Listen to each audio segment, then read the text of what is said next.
Well, welcome to this episode of Addictive Fishing. I'm your host, Capt Blair Wiggins. And over the past 20 years, I have fielded literally thousands of questions about the show. And two of the most popular questions that I get is, how long does it take to film a show? And a lot of times that just depends on the fish bite, how long that takes. And the other question I get is, do we ever go out and not catch anything? Well, it's very rare that we not catch anything, but a lot of times what we'll do is go out and catch one or two fish. And at the end of the year, Mr. Producer Man puts all those bits and bites together. We call the show Bits and Bites, and here's what it looks like.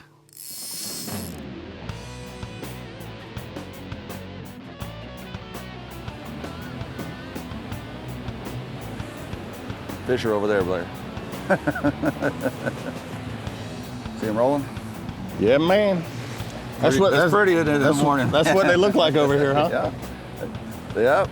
All we want to do is get up in front of them, shut her down, drop the trolling motor,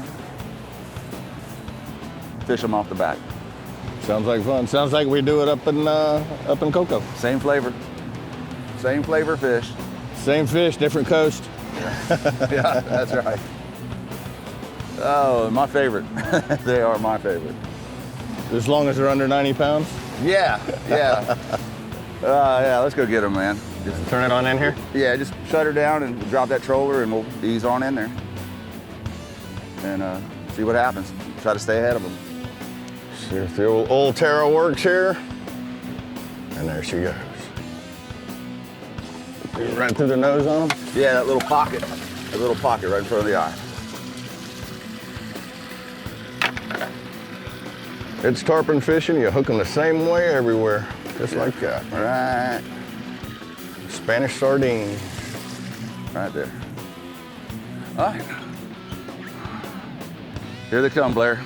So let's start heading west and keep them behind us.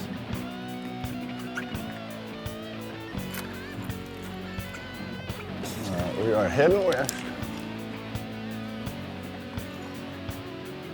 Yeah, just drop it back to where you think they are. Fish on. Get him, Pat.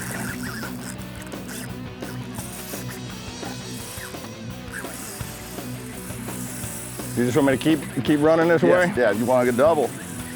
Tell you what, grab another rod that's got a hook on it. So you got a pretty grown one there. I was afraid I was gonna have to pull on one.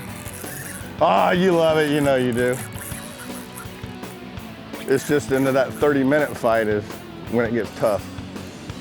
Man, I like that grip. Feels like you can pull in a Volkswagen with it, huh? Oh, nice there jump. he goes. They got everything buttoned up and cleaned up for this guy. All right, you can slow down, Blair. We're about to catch up. Here it comes. About to go air. Nice. Oh, he's a nice little one. He's definitely a little smaller than one I had on, I think. Back behind us. That's our bait dude, huh? Hey, Mike, your baits work great. There he is. Boom.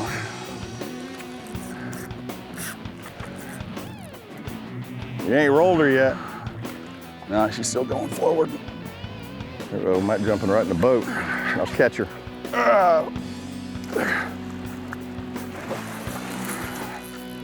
Oh, you got him on the outside. Open up for me. Up she gone. Oh, ain't nothing I can do with that one. What time is it? It's time to go hook me up with one. 7:45. Tarpon smell in the morning, you gotta love it. That's a good hookup. You got any more hooks? Oh yeah, I got one or two more of them truck cars in there. Good. Because I need one. They are working.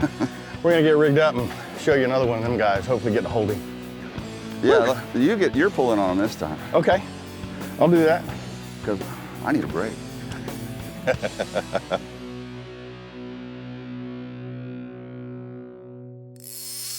Destin, what a beautiful place to go and fish. And I now know why we don't go up there and fish in the summertime anymore. That's when the tarpon are there and it is so hot. But that's when the tarpon bite is the absolute best. Y'all stay tuned because up next, I hook into an absolute monster tarpon. Well, welcome back to the Bits and Bites episode. In this next segment, we're up in Destin, one of the most beautiful places in the Florida Panhandle to fish. We're with Captain Pat Deneen, and let me tell you, he put a hurting on me with these tarpon. Y'all check this out.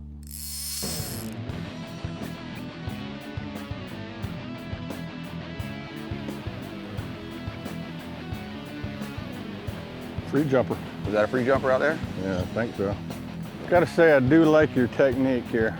It works, doesn't it? It definitely works. I'd always let them just sit there and pass the boat, and if you get a hook up, you get a hook up. If you don't, you hopscotch them, but this keeps you right in front of them. Yeah, and it does work. And I think the fact that the bait's traveling the same way that they're traveling. Yeah, it kind of keeps it right in front of their nose. I've trolled lures like that before for them. Fish. Nice, nice. Nope. Yeah, there you go. Fresh school, fresh bite. Fresh school, fresh fish. Tell you what, he's just in a little, Blair. Oh, there he is.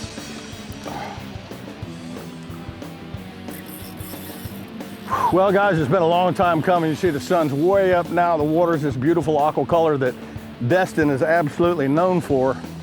And finally got one on. We're gonna see if I can keep him buttoned up. See if we'll get out of that school a little bit. I'm just walking him now. Hey, you get me in range, we might get a double. A double tarpon.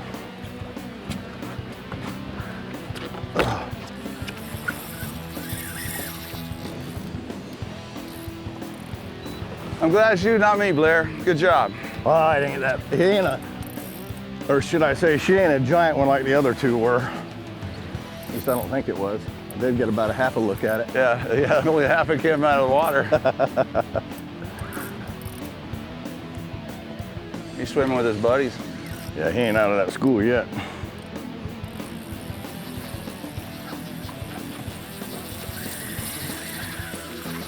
I think this one just grew.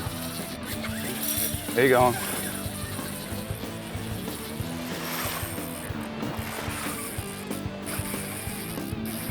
Don't let him take you out there, Blair. Woohoo! I know the last one I just pulled on had some shoulders. Yes, it did. What a pretty day, man. Woohoo! Gotta love that, brother. You gotta love that. You ever get them smoked by sharks around here? Sharks really aren't a problem. I mean, in 20 years, I've lost one to a shark, and I wasn't even hooked up to it. It was, we jumped it, and it spit the hook on the first jump, kept swimming down the beach, and heard a bunch of splashing behind me. You know, the sun was awesome. You look back, a 12-foot hammerhead was just getting on him. Man.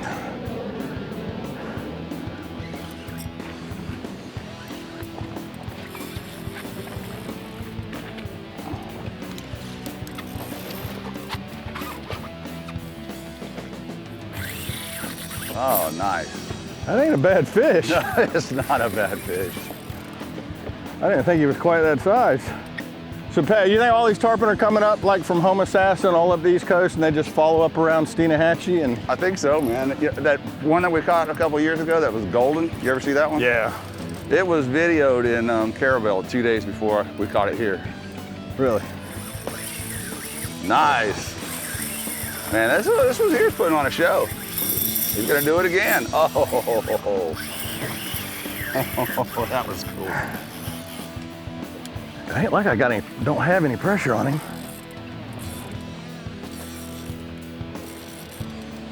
Is he putting pressure on you?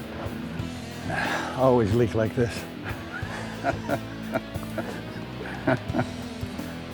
been kind of laid up because of my knee. Give my brand new knee a workout. Well, I know if the angler's not making noises fighting him, he's not fighting him hard enough.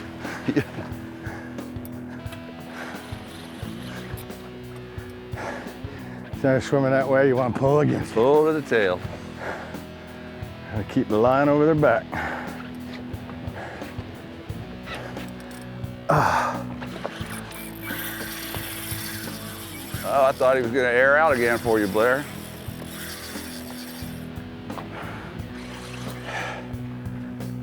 Oh! He just pulled it right there. I didn't give him any slack or nothing. You got the best part of it. I think he got the best of me.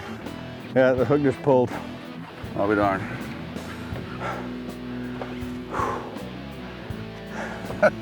I need water.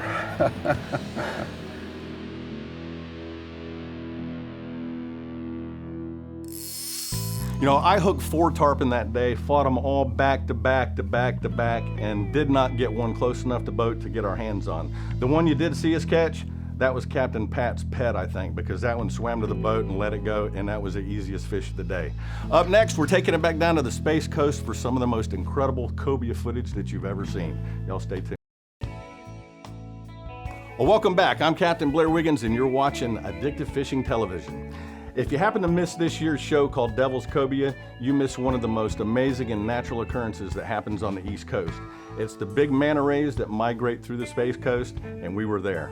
Well, what y'all didn't get to see was all the extra footage that we shot that day. Some of the most incredible footage I think Addictive Fishing has ever shot. I hope you all enjoy this.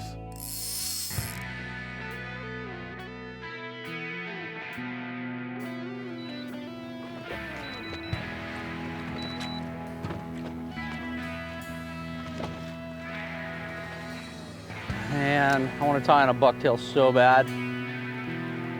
What are you wanting? Something that ain't gonna sink? No, something it is. Yeah, I got a couple bucktails that I feel confident in. Oh, there's 2 of them.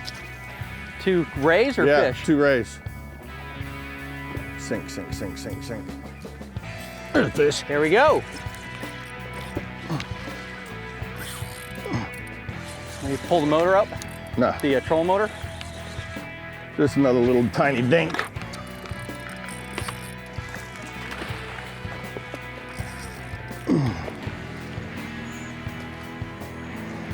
Oh, I got him all wrapped up.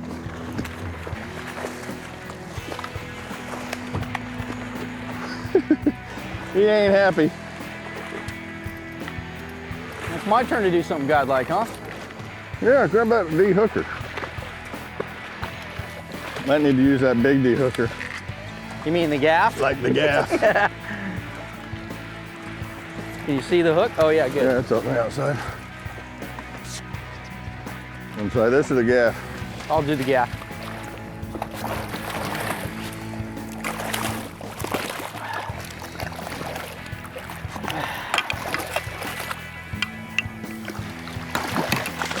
Off he goes. Good job. Yep. Well, there's 2 down. It's crazy they used to call them devilfish. Yeah.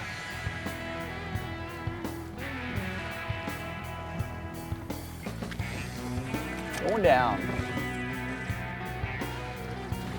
Not far though.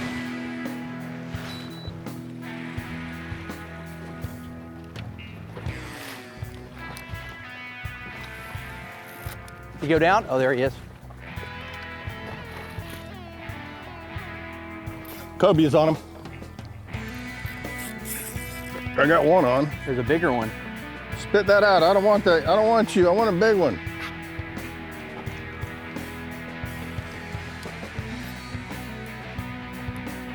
Oh, he just ate. Well, at least a double cove, huh? Yeah. Kind of not what I wanted to use my biggest, best croaker for. You used a good croaker on that one? Yeah. It's all right. It's all right. They're eating these swimming mullet just as good. Well, we just got to find the rays with fish. That's what our problem has been. It's big fish. But there's just so many rays on around, and the majority of them were empty.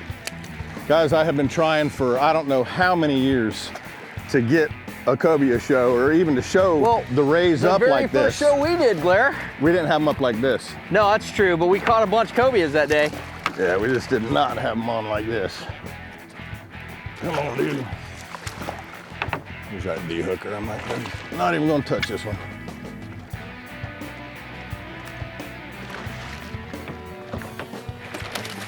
This guy's probably 31 and a half inches. What's that? I said, I'm guessing this guy's length, maybe 31 and a half. All right, you ready to land this dude? Oh, he's got another one swimming with him down there. No way. Yeah, a little tiny one. That's cool. Or it could be a shark. No, it's a It's a cobia, isn't it? Another little cobia. Key hooker right here, Blair.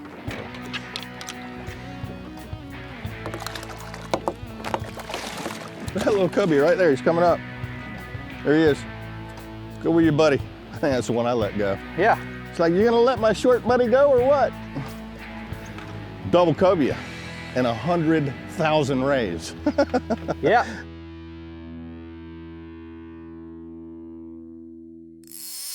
What a great day fishing my home waters with my childhood buddy, Captain Scott Lum. And speaking of my home waters, y'all stay tuned because we got an update for the Clam project to help restore the Indian River back to its good old glory days. Y'all stay tuned because you're not gonna wanna miss this. Welcome back to our Bits and Bites episode. I started a program in the Indian River Lagoon system about a year ago to help clean up the Indian River. And I can't say enough thanks to the Whitney Labs up in St. Augustine, the University of Florida, and the CCA for getting this program started. We packed up all of our camera guys, went up to St. Augustine, and here's our report. All right, guys, we're here at the research facility, and we're with Jose Nunez, and he is known as the clam whisperer around these parts. He is going to explain exactly what's going on here.